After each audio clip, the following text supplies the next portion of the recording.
James 4:8. This story has two parts. First, Loeb is sitting on the sari on the library floor after going down the spiral staircase. He has landed on the sari. He wants to go sit on the big ottoman in the middle of the room to get away from this sari, but he's having trouble getting up because he's sore from his trip down the stairs. He wishes the ottoman would come near, but it won't come near to him until he comes near to it.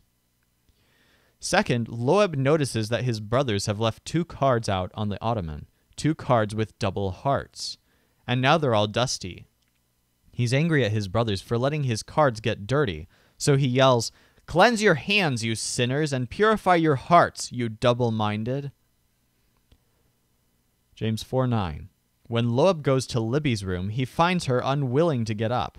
She isn't a morning person. She feels so wretched in the early morning, she's actually weeping at the thought of getting out of bed.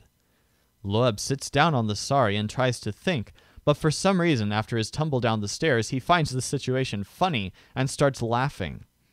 This upsets Libby. She tells him, "Turn your laughter to mourning and your joy to gloom." James 4:10. Loeb is walking through the home theater with the sari. The lights are turned out, and Loeb tries to hide from the dark under the sari by putting it on his head, which of course doesn't work. But suddenly the light on the screen turns on, calming Loeb's fear. James 4:12. Loeb's brothers want to burn the sari in the fireplace.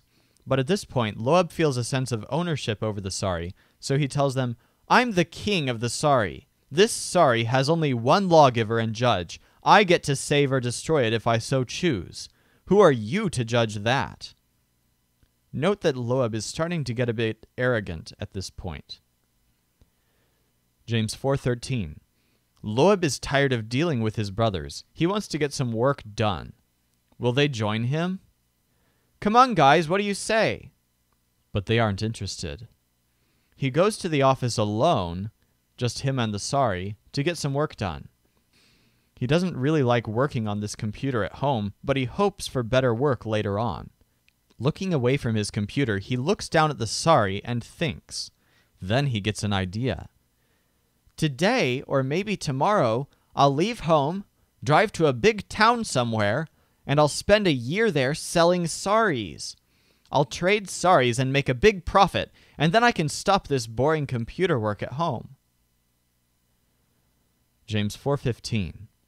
Loeb is shaken from the incident in the magenta hall where the sari moved on its own in his hands and then vanished. It's clear that this is a bizarre piece of fabric. He runs in the closet and says, "I know what I'll do. I'll grab my favorite coat and wear it. That will make me feel great and protect me from anything evil." But when he goes to the closet, the thing he grabs is the sari. The sari then speaks to him. "You shouldn't have said that. Instead, you ought to say, 'If the Lord wills, I will live and grab this, wear that,' etc." This apparent threat of death frightens Loeb very much.